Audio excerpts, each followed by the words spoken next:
2. 예수님이라면 어떻게 하실까? 헨리 맥스웰 목사와 몇몇 신도들은 한동안 서재에 남아서 긴 소파에 놓은 채 괴롭게 숨을 몰아쉬고 있는 사나이를 내려다보았다. 그 사나이를 어떻게 할 것인가 하는 문제가 대두되자 맥스웰 목사가 나서서 자기 집으로 데리고 가겠노라고 했다. 목사의 집은 교회에서 가까운 곳에 있었고 또 비어있는 방도 있다는 것이었다. 그러자 레이첼 윈슬로우 양이 말했다. 저희 어머님은 사교 모임 같은 데에 나가시지 않으니까 저희 집에 머물게 하면 좋겠어요. 윈슬로우 양은 상당히 흥분해 있었지만 아무도 그것을 눈치채지 못했다. 이번 사건은 제1교회 신도들이 결코 잊어버릴 수 없을 만큼 괴이한 사건이었으며 모두들 그 충격적인 사건 때문에 흥분해 있었다.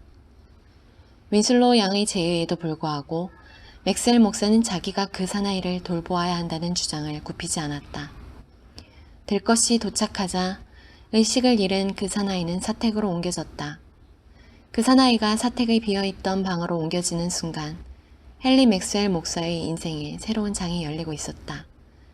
그러나 아무도, 심지어 목사 자신조차도 얼마나 놀라운 변화가 일어날지, 그리고 기독교 성직자로서 그의 남은 생애가 어떻게 운명지어질 것인지를 꿈에도 생각하지 못했다. 이 사건은 제1교회 교구의 커다란 화제거리가 되었다. 주일 내내 신도들은 그 사람 이야기만 했다. 신도들이 일반적으로 받은 인상은 그 사나이가 병으로 정신착란을 일으켜 무작정 헤매고 다니다가 교회로 들어왔었으며 시종일관 고열에 들떠 횡설수설했었고 자기 주의를 전혀 의식하지 못했었다는 것이었다. 그런 행동으로 말미암아 그 사나이는 모두의 진실 어린 동정을 받았다. 더구나 그가 한 말에 비꼬거나 불평하는 투가 전혀 내포되어 있지 않았다는 것도 모두의 일치된 의견이었다. 시종일관 그 사나이는 마치 그 교회 신도 중 한 명이 아주 어려운 과제를 놓고 그 해결책을 찾아내려고 애쓰듯이 부드럽고 겸손한 어조로 말했던 것이다. 사택으로 옮겨진 지 사흘째 되던 날 의사는 그 사나이의 병세에 다소 차도가 있다고 말하긴 했으나 그래도 살아날 가망은 없다고 했다. 주말이 가까워지면서 그의 생명은 급속도로 시들어갔다. 그래도 토요일 아침까지는 여전히 숨이 붙어 있었다. 일요일 새벽 1시쯤 그 사나이는 정신을 가다듬더니 자기 딸을 데려다 줄 수 있겠느냐고 물었다. 목사는 며칠 전에 그 사나이의 호주머니에서 꺼낸 편지에서 딸의 소재지를 알아낸 다음 이미 그 애를 데리러 사람을 보냈던 것이다. 사나이는 실신한 후 처음으로 잠깐 제정신을 차리고 몇 마디 대화를 나누게 되었다. 딸아이는 지금 이리로 오고 있답니다. 곧 도착할 거요. 맥스웰 목사는 다소 안심을 했는지 의자에 털썩 주저앉으면서 말했다. 그의 얼굴에는 피로의 기색이 역력히 나타나 있었다. 일주일 동안 거의 매일 밤을 앉아서 꼬박 새웠기 때문이다. 이제 내 딸애를 만나기는 틀렸나 봅니다. 하고 그 사나이는 속삭였다. 그는 다시 입을 열어 무척 힘이 든 듯 간신히 말을 이었다. 목사님은 저에게 참 잘해주셨어요. 어쩌면 예수님께서도 목사님처럼 해주셨을 겁니다. 몇 분 후 사나이는 머리를 가볍게 떨어뜨리고 말았다. 맥스웰 목사가 사태를 미처 깨닫기도 전에 의사가 조용히 말했다. 숨이 끊어졌습니다. 레이몬드 씨의 일요일 아침은 지난주 일요일 아침과 똑같이 아주 쾌청했다. 맥스웰 목사가 강대상에 올라서자 제1교회가 생긴 이래 그 어느 때보다도 많은 회중과 마주하게 되었다. 목사는 오랫동안 병석에 누워있다가 방금 일어난 사람처럼 아주 수척해 보였다. 목사 부인은 죽은 사나이의 어린 딸과 함께 집에 남아있었다. 어린 딸은 아버지가 숨을 거둔 후 1시간쯤 되어서 새벽 기차로 도착했던 것이다. 이제 그 사나이는 온갖 고통에서 벗어난 것이다. 성경을 펼치자 사나이의 얼굴이 떠올랐다. 그날도 지난 10여 년 동안 해온 대로 강대상의 한쪽에 설교 주요 사항을 적은 쪽지를 가지런히 정돈해 놓았다. 그날 아침 설교는 좀 더 새로운 내용을 담고 있었다. 헨리 맥스웰 목사가 원고 없이 아침 설교를 한 적은 거의 없었다. 사실상 목사가 된 초창기에는 이따금씩 원고 없이 설교한 적도 있었다. 그러나 그 후 세월이 흘러 오늘에 이르기까지 아침 설교는 물론 저녁 설교도 꼼꼼히 작성한 설교 원고에 따라 충실하게 해왔다. 그런데 그날 아침 설교는 충격적이거나 감동적인 대라고는 전혀 없었다. 다만 한 가지 분명한 점은 그가 말하고자 하는 뭔가 중대한 생각이 마음속에서 소용돌이 치긴 했으나 자신이 채택한 설교 주제로서는 제대로 그 생각을 표현할 수 없었던 것이다. 설교가 끝날 때쯤 비로소 사그라졌던 힘이 다시 생겨나기 시작했다. 맥스웰 목사는 성경을 덮고 강대상 옆으로 몇 발자국 걸어나와 회중과 마주 대하고서 지난주에 있었던 주목할 만한 사건에 관하여 말하기 시작했다. 어쩐지 그의 입에서 나오는 말씨가 좀 이상하게 들렸다. 그 사람은 오늘 새벽에 숨이 끊어졌습니다. 나는 아직까지 고인의 과거 내력을 소상히 알아볼 만한 시간이 없었습니다. 고인에게는 시카고에 사는 누이 한 분이 있다는 것을 알고 편지를 보냈지만 아직 답장이 없습니다. 고인의 어린 딸은 지금 우리 집에 와 있는데 당분간 함께 지내게 될 것입니다. 맥스웰 목사는 잠시 말을 멈추고 회중을 둘러보았다. 지금까지 목회를 해오는 동안 그토록 많은 진지한 얼굴들을 대한 적이 없었다고 생각되었다. 그러나 회중에게 자기의 체험은 물론 지금 자기가 겪고 있는 위기를 털어놓고 말해줄 수가 없었다. 그래도 지금 자기가 느끼고 있는 뭔가가 회중에게 전달되고 있다고 믿었다. 그렇다고 해서 오늘 아침에 자기 마음속에서 일어났던 생각을 느닷없이 회중에게 말해버릴 만큼 자신이 무모한 충동에 들떠 행동하는 사람은 아니라고 생각했다. 그리하여 목사는 말을 이어나갔다. 지난 주일 아침 예배 때 우리 교회에 나타난 그 낯선 사람이 한 말은 나에게 정말 큰 충격을 주었습니다. 오늘 새벽 그 사람이 운명하기 직전에 한 말 때문에 나는 지금까지 한 번도 해본 적이 없는 예수님을 따른다는 것은 도대체 무엇을 의미하는가? 라는 질문을 나 자신에게 던져보지 않을 수 없었음을 솔직히 말씀드리는 바입니다. 나는 우리 기독교인이나 그 사람이나 그런 부류의 사람들과의 관계라는 면에서 여러분들은 물론 심지어 나 자신까지도 비난할 입장에 서 있지는 못합니다. 그러나 그 사람이 한 말은 너무나 진실한 말이었으므로 우리는 그 물음을 외면할 것이 아니라 직시해서 어떻게 해서든지 우리 나름대로의 해답을 찾아내도록 해야 한다는 강박관념에 사로잡혔습니다.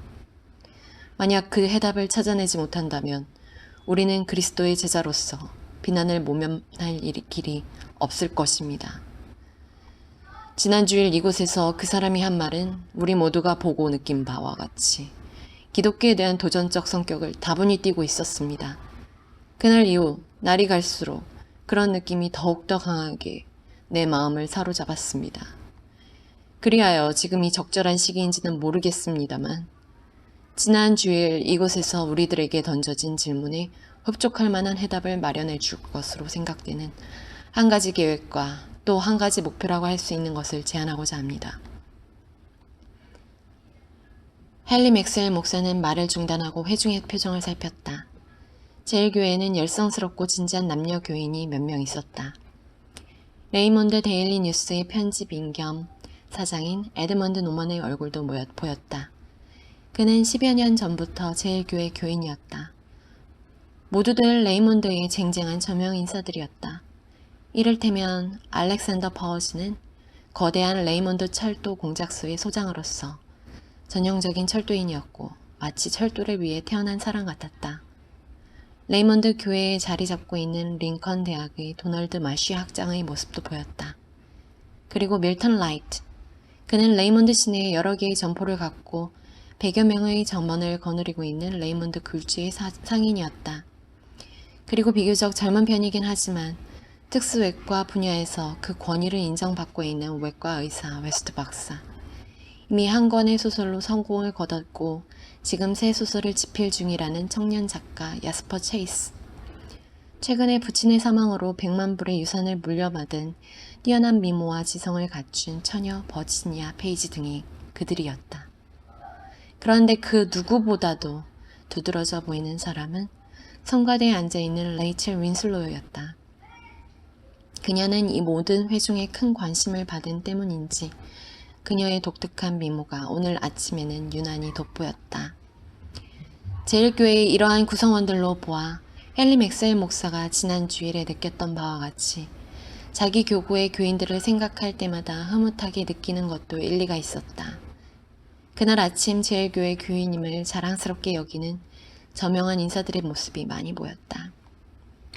그러나 헨리 맥스웰 목사는 그 저명 인사들의 얼굴 표정을 유심히 살피면서 그들 가운데 과연 몇 명이나 자기가 내놓으려는 생소한 제안을 받아들일 것인가 하는 궁금증에서 벗어날 수가 없었다.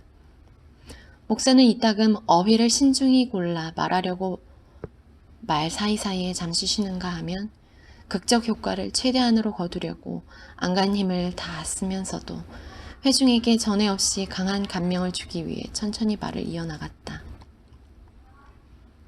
지금 내가 내놓으려는 제안도 결코 황당무계하거나 실현 불가능한 것은 아닙니다. 하지만 많은 분들, 특히 우리 교회의 교인들이 어떻게 생각할지 모르겠습니다. 모두들 오해 없이 잘 알아듣도록 하기 위해서 저의 제안을 아주 평범하게, 아니 솔직하게 말씀드리고자 합니다. 앞으로 1년 동안 예수님이라면 어떻게 하실까? 라고 자문자답해 보지 않고는 어떠한 일도 하지 않겠노라고 진지하고도 정직하게 서약하는 지원자가 우리 제일교회 교인 중에서 나오기 바랍니다. 그리고 이렇게 자문자답한 다음에는 그 결과가 어떻게 되든지 예수님께서 하시리라고 생각되는 그대로 행하는 것입니다. 물론 나도 이 지원자 모임의 일원이 되겠습니다. 그리고 내가 이러한 행동 기준에 따름으로써 앞으로 어떤 행동을 하든 여기 모이신 제일교회 교인들께서는 조금도 놀라지 마시고 또 지원자들이 예수님께서 하시리라고 생각되는 그대로 믿고 무슨 행동을 하든 그들의 행동에 반대하지 마시기 바랍니다. 나의 의도를 분명히 아시겠습니까? 예배를 마친 후 이러한 지원자 모임에 참여하고자 하시는 분들은 모두 남아서 좀 더 자세히 의논해 주셨으면 합니다. 우리의 표현은 예수님이라면 어떻게 하실까?입니다. 우리의 목표는 예수님이 우리의 입장에 처할 경우 몸소 행하시리라고 생각되는 그대로 실천하는 것입니다. 이 때문에 일어나는 결과에 구애됨이 없이 말입니다. 다시 말하면 예수님의 발자취를 문자 그대로 따라보자는 것입니다. 그러니까 예수님께서 직접 당신의 제자들에게 실행하도록 가르치신 그대로 아주 가까이에서 그분을 따라보자는 것입니다. 이 계획에 참여하실 교우들은 오늘부터 만 1년 동안 그렇게 실행하도록 서약하자는 것입니다. 헨리 맥스웰 목사는 다시 말을 중단하고 회중을 둘러보았다. 그러한 단순하기 짝이 없는 제안이 몰고 온 무리는 필설로 형언키 어려운 것이었다. 사람들은 너무나 당황한 나머지 서로 의아한 눈길을 주고받고 있었다. 이런 식으로 기독교인을 규정하는 것은 헨리 맥스웰 목사답지 않았다. 목사의 당돌한 제안에 회중은 모두 갈피를 잡지 못하고 어리둥절해졌다. 그것은 언뜻 생각하면 충분히 이해할 만했으나 예수의 가르침과 자취를 이런 식으로 적용시키는 데에는 분명한 커다란 의견 대립이 있을 수 있었다. 맥스웰 목사는 짤막한 기도와 더불어 예배를 조용히 끝마쳤다. 축복 기도가 끝나자마자 오르간의 후주곡이 울려 퍼지는 가운데 교인들은 밖으로 나가기 시작했다. 교인들이 이야기하는 소리가 왁자지껄했다. 흥분한 교인들이 교회 부근 여기저기에 모여서 목사의 제안을 놓고 격론을 벌이고 있었다. 몇 분의 목사는 남아서 토론에 참석하고자 하는 사람을 모두 교회당 옆 교육관으로 모이라고 일렀다. 목사는 교회 정문에 마지막까지 서서 몇몇 교인들과 이야기를 나누다가 작별하고 교회당으로 되돌아오자 교당 안은 텅 비어 있었다. 교육관 입구로 가서 방에 들어서다가 거기에 모여있는 교인들을 보고 깜짝 놀랐다. 그는 어떤 사람이 참여할 것이라고 미리 짐작하지 않았다. 그러나 이토록 많은 교인들이 참다운 기독교인으로서 자신을 까다롭기 그지없는 시험대에 서슴없이 올려놓은 작정을 하고 이렇게 자기를 기다리고 있을 줄은 미처 몰랐다. 50여 명의 교인들이 모여 있었는데 그 중에는 레이첼 윈슬로우와 버지니아 페이지, 노먼 사장, 마쉬 학장, 철도 공작소 소장 알렉산더 파워스, 밀턴 라이트, 웨스트 박사, 그리고 야스퍼 체이스의 모습이 보였다. 맥셀 목사는 교육관 문을 닫고 그들 앞에 나섰다. 깊은 감명을 받은 목사의 얼굴은 창백해졌고 입술은 가볍게 떨리고 있었다.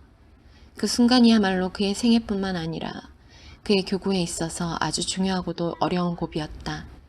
맥셀 목사가 성령에 의해 움직이고 있는 한 그가 앞으로 무엇을 할지, 그리고 지금까지 고정된 관념과 언어와 행동의 인습에 지배되어 온 자기 생애의 방향을 어떻게 바꿔놓을지 아무도 모르는 일이었다.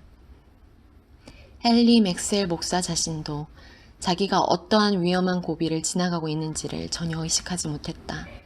그러나 그는 참다운 기독교인으로서 자신의 자격에 커다란 시련이 닥쳐오고 있음을 깨달았고 교육관에 모인 남녀 교인들의 표정을 살피다가 이루 형언할 수 없는 깊은 감동에 휩싸이고 말았다. 이럴 때 가장 적절한 말은 기도뿐이라는 생각이 떠올랐다. 그래서 모두 함께 기도하자고 말했다. 그리고 첫 마디의 기도가 입 밖으로 나가는 순간 목사는 그들 모두에게 성령이 임했음을 분명히 느낄 수 있었다. 기도할수록 성령의 신비로운 힘은 점점 더 거세져 퍼졌다. 거기에 모인 교인들 모두가 그런 힘을 느꼈다. 교우 여러분, 내가 알고 있는 바로는 우리가 성령을 통하여 예수님의 뜻을 알게 된다는 것 말고는 다른 도리가 없다는 것입니다. 그리스도께서 제자들에게 성령에 관하여 하신 말씀을 여러분은 기억하실 것입니다. 그러하나 진리의 성령이 오시면 그가 너희를 모든 진리 가운데로 인도하시리니 그가 자위로 말하지 않고 오직 듣는 것을 말하시며 장래 일을 너희에게 알리시리라. 그가 내 영광을 나타내리니 내 것을 가지고 너희에게 알리겠음이니라. 무릇 아버지께 있는 것은 다 내 것이라. 그러므로 내가 말하기를 그가 내 것을 가지고 너희에게 알리리라 하였노라. 라고 하셨는데 내가 알고 있는 방법은 이것밖에 없습니다. 따라서 우리는 모두 이러한 지식의 원천을 탐구한 연후에 예수님이라면 어떻게 하실 것인가를 결정해야 할 것입니다. 예수님이라면 틀림없이 그렇게 하시리라고 믿고 우리가 어떤 행동을 취하는데 만약 다른 사람들이 예수님이라면 그렇게 행동하지 않을 것이라고 주장한다면 어떻게 하지요? 하고 철도공작소 소장이 물었다. 물론 그런 주장을 꺾을 수는 없겠죠. 하지만 우리는 철저하게 스스로에게 정직해야 합니다. 기독교인의 행동 기준이라 해서 인간의 보편적 행동 기준과 동떨어지게 다를 수는 없습니다. 그러나 같은 교회 다니는 교인이라 해도 예수님이라면 어떻게 하실 것인가에 대한 견해가 서로 다를 수도 있다는 것입니다. 우리는 행위가 일률적으로 그리스도와 같이 되도록 하려면 어떻게 해야 할까요? 그리고 사사건건 언제나 똑같은 결론에 도달한다는 게 있을 수 있는 일일까요? 마쉬 학장의 질문이었다. 맥셀 목사는 한동안 잠자코 있다가 입을 열었다. 물론 그런 일은 있을 수 없겠죠. 하지만 진실하고 정직하고 순수하게 예수님의 발자취를 따라 보겠다고 나선다면 우리 자신의 마음이나 다른 사람들의 판단에 어떤 혼란도 있을 수 없다고 믿습니다. 우리는 광신주의에서 벗어나야겠지만 그 반대의 경우도 경계해야 할 것입니다. 만약 예수님께서 보여주신 모범이 이 세상 사람들 모두가 본받아야 할 모범이라면 그 모범은 본받을 만한 모범이에요. 모범임에 틀림없을 것입니다. 그런데 우리가 꼭 명심해야 할 중요한 사실이 있습니다. 그것은 예수님이라면 어떻게 하실까를 성령님께 물어보고 그 대답에 접한 다음에는 그 결과가 우리에게 어떠한 영향을 미칠 것인가에 구애받지 말고 행동해야 한다는 것입니다. 이제 아시겠습니까? 교육관에 모인 사람들은 모두 그 제안을 받아들이겠다는 표정으로 엄숙하게 목사를 쳐다보았다. 그 제안에 대한 오해는 말끔히 사라졌다. 헨리 맥스웰 목사는 남녀 노인의 뒤에 앉아있는 몇몇 교인들 틈에서 전도 봉사의 회장의 모습을 보자 다시금 자기의 얼굴에 경련이 일어남을 느꼈다. 교인들은 한동안 자기들끼리 세부적인 사항을 토의하고 서로 질문도 하였다. 한참 후 매주 정기적으로 모임을 갖고 자기 나름대로 예수님의 발자취를 따른 체험의 결과를 서로 보고하자는데 의견의 일치를 보았다. 헨리 맥스웰 목사는 다시 기도하였다. 그러자 아까처럼 또다시 성령이 임했다. 교우들은 하나같이 오랫동안 고개를 숙이고 있었다. 드디어 조용히들 물러가려 했다.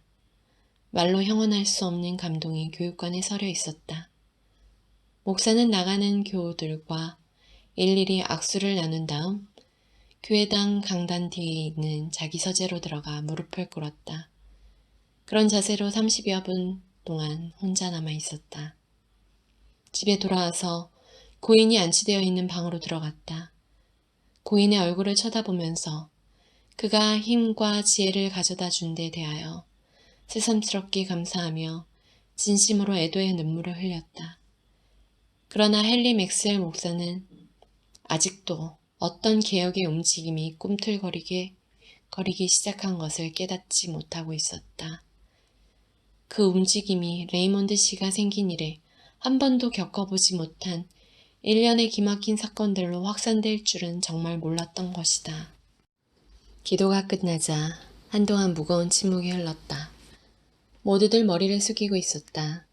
헨리 맥스웰 목사의 얼굴은 눈물로 젖어 있었다.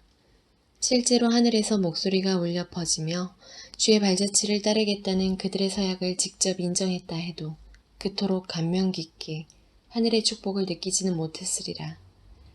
그리하여 레이몬드 제1교회에서 비롯된 험난하기 그지없는 교회 개혁의 불꽃이 전국으로 파급될 조짐을 보이기 시작했다. 목사는 아주 차분한 목소리로 말했다. 우리는 지금 하고자 하는 일이 무엇인지 잘 알고 있습니다. 우리는 일상생활에서 무슨 일을 하든지 일단 예수님이라면 어떻게 하실까? 라고 자문자답한 연후에 그 결과에 구애됨이 없이 예수께서 하시리라고 생각되는 행실을 그대로 본받아 행하기로 지금 서약하고 있습니다.